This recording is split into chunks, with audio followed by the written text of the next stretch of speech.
Hello, hello. Thank you guys for hanging around. And with the music festival on Saturday and Sunday, it's a pretty good opportunity to obviously talk about music and so forth.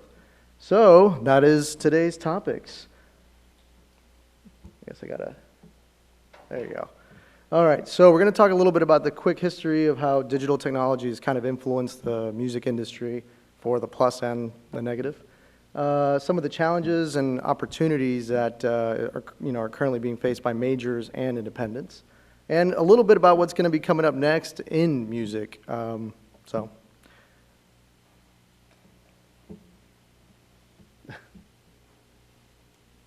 little bit about me, though. Born in the Dominican Republic in '84, I founded Symphonic Distribution, which we'll talk about in a little bit. Tech nerd, which is why I'm enjoying the interactive sessions and all the various different forms. Netflix fan, especially House of Cards right now. Music lover and a big movie buff, and that was when I was a lot more attractive than I am now.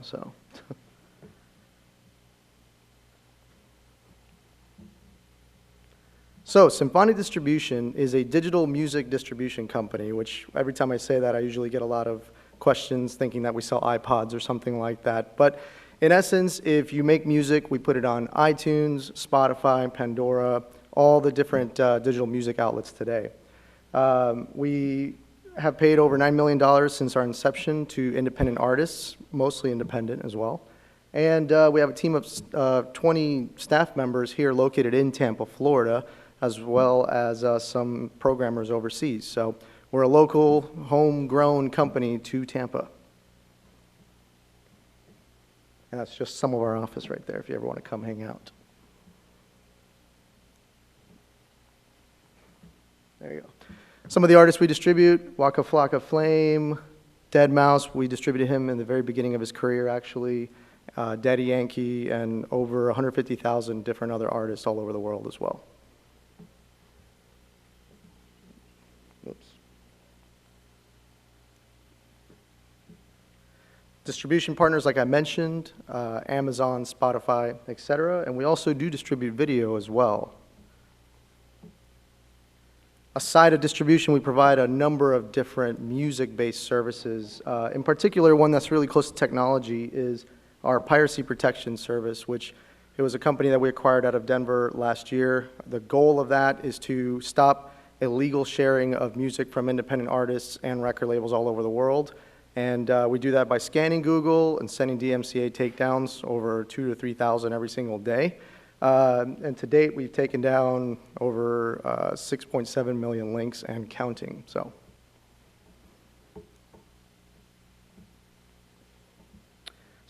a quick history on digital. Obviously, most people now go ahead and consume music through their iPhones, but the real digital music industry, in my opinion, began in 1999 with the creation of Napster, which enabled peer-to-peer sharing.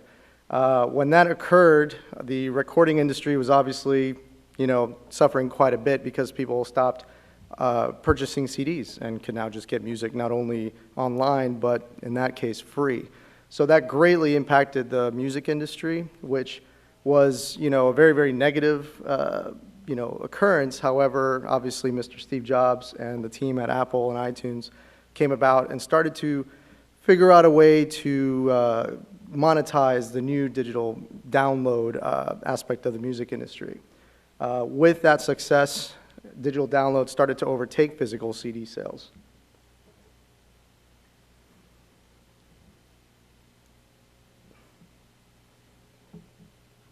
As you can see, before the digital aspect and technology took over the music industry, a lot of things were a lot harder to do. Obviously recording used to cost a lot of money.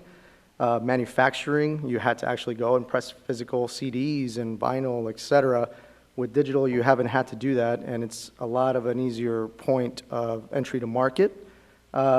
Distribution, it would be very difficult to obviously get your music on Best Buy, Barnes & Nobles, etc. With a distribution company like ourselves, we're able to do that on the digital side a heck of a lot easier than anybody on the physical side.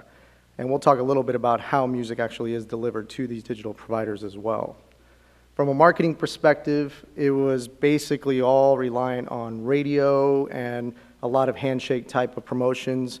Nowadays, social media is a very big driver, so musicians have to obviously interact with their fan base, but at the same time, us as a company, for example, our marketing department has a direct relationship with iTunes in which we can help to feature and promote a product.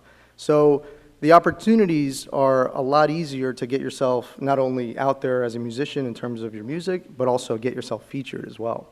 And of course, you don't have to take records along with you. It's all on your mobile phone, which many of you guys are obviously familiar with. So,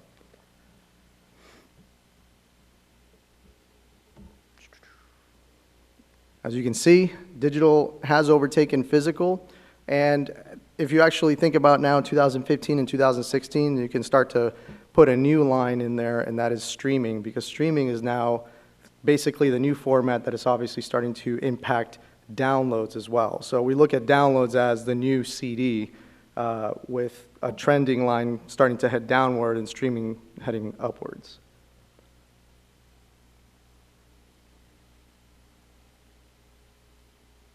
So streaming, a lot of you guys are familiar with Pandora. That was what we like to consider kind of the beginning of it. It was one of the earlier partners to have a lot of success in the market. Today they're publicly traded, and their service is not very on demand, which is beginning to be the popular kind of format for music consumption. It was very radio based, which still involves a lot of the curation from Pandora staff, as well as just general music interest. If you're an artist that has a great buzz, your music will be on Pandora. But if you are a brand new artist, it's not very easy to get on Pandora actually. There's still quite a bit of, controversy over how music is being heard and not purchased because of the fact that streaming actually pays a lot lower than downloads. For example, downloads will pay 70 cents per download, while a streaming provider will potentially pay, 0.006 per stream. So it's quite an impactful area of the industry at the moment.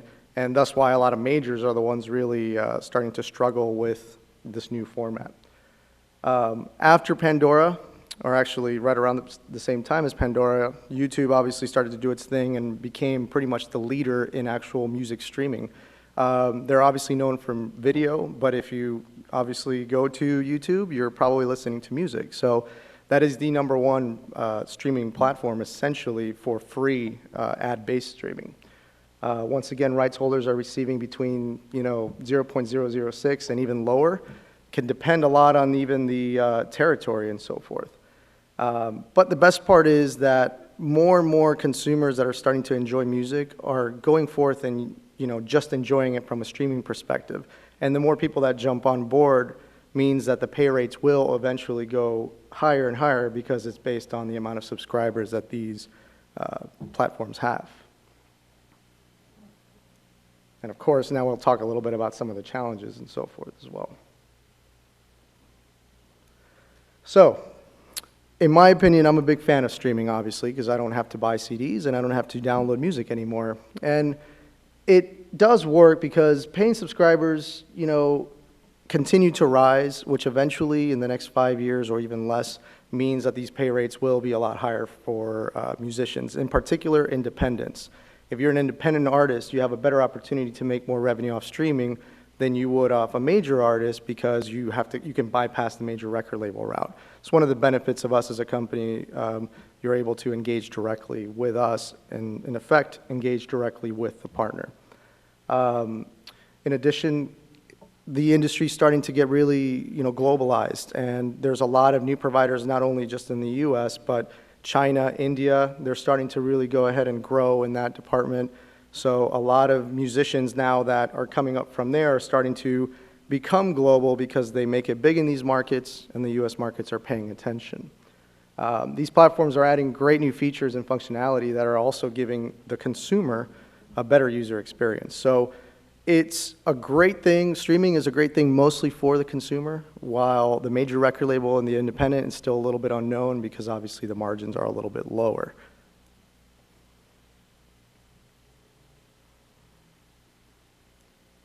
As you can see, CDs are on the decline.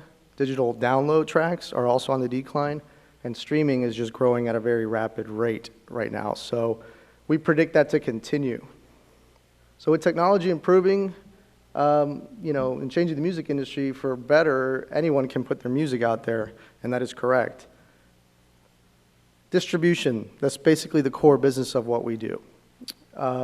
Few partners actually allow a direct relationship, to you or to a record label. That's essentially why we are in business as well. You unfortunately can't go ahead and pick up the phone and call up iTunes and say, hey, I want to put my music on there. They will just recommend you to a company like ourselves, and from there we take care of the rest. Distribution to these stores is done in a very interesting fashion. It's not as easy as sending them the music or MP3s. We actually have to supply an XML file, which is kind of like an HTML file, which some of you guys may be aware of. And that XML file connects everything together and has all the necessary metadata to track every sale, every stream, and account for publishing, downloads, etc. So what we do is we make it simple for the musician and the record label. You log on to our system, you upload your music, and from there, our system will re-encode it to over 300 plus different formats all over the world, and you just go ahead, sit back, and promote your music, because we want people to concentrate on the promotion of their music and obviously the quality as well. So some of the challenges currently, I've spoken a little bit about it, but digital downloads, in terms of if you compare them to CDs, they offer a much lower margin, and obviously streaming is a much lower margin business. So the better things get and the more streaming providers jump on board, over time it will become a much more viable business for content creators. Brands are also having to fight a lot for viewership across these platforms. So not only as an artist wanting to get the most exposure, but then you also have to deal with the fact that you're fighting a major record label, and you're also fighting providers that are also fighting each other. So it can be very challenging. There's a lot more data now for a regular musician and individual to analyze. But fortunately, us as a company, we're starting to really grab this data and put it in a format that's easy for somebody to understand, and it's all in one place. Piracy, still, even with streaming, is still a big problem, but it is starting to decline slightly. Largely because there's a lot of providers now that are starting to issue DMCA takedowns like ourselves, but consumer behavior is just dictating that people would rather stream the music than pirate it because it's a lot easier, you don't have spyware, and so forth. Unfortunately, streaming has yet to become a profitable business for the streaming providers, and that is one of the biggest kind of questions in terms of what may happen as you have a lot of these companies raising a lot of money and consumers putting a lot of faith into building playlists, but there's still quite a bit of an unknown. So those are some of the challenges that are currently occurring. In terms of the future, though, first off, we do predict that streaming will continue to grow. User-generated content is going to be a very, very big focus of the music industry going forth. If you've ever watched a video of Cats on YouTube and you hear a great dubstep song or a rock song in the background, and you see an ad, somebody's actually making that revenue, and it's not the person who uploaded the video. It's the original content creator.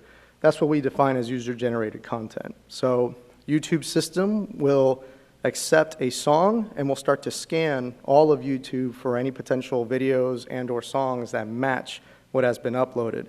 So you can have one song that you have across 30 different videos times 11 million views each, equals a pretty good return on a daily and monthly basis. And that is going to be a very, very positive thing for the music industry as it continues to grow. For anybody that's familiar with DJing and EDM and hip-hop, there's a new music format for that genre and those types of music creators and performers, and that's called stems. Stems is allowing any DJ to essentially take a song and play individual elements of that song. And the reason why that's a really exciting format is that's a format that will not be reliant on streaming and will be one of the only formats that will remain reliant on downloads. So it's a pretty brand new format. It's only been out for about a year. We're really big supporters of it. And as far as the genres that will benefit, you can definitely count on electronic dance music and hip hop to be the main fans of that format as well. We're going to pretty much see a lot a better integrated fan experience. So I think consumers and people that enjoy music will be able to have a lot more access to the musician, because these platforms have to obviously raise subscribers. They want to give all the consumers a great experience. So you'll see a lot more video. You'll see more live streaming with applications such as Periscope, and a lot more on these platforms to drive you in to be familiarized with them. And lastly, let's hope that it actually does bring a bright future, because the music industry can be a very awesome thing to get into, but it's not an easy industry. For us, we've been in business now for close to 10 years, totally bootstrapped from day one, and basically been able to work hard and get a lot of different musicians and clients on board, and that only happens with hard work and consistency. So hopefully that pays off for everybody. And that's kind of it. So I don't know if any, or actually no questions. Yeah, we'll do that at the panel. So thank you guys very much. Appreciate it.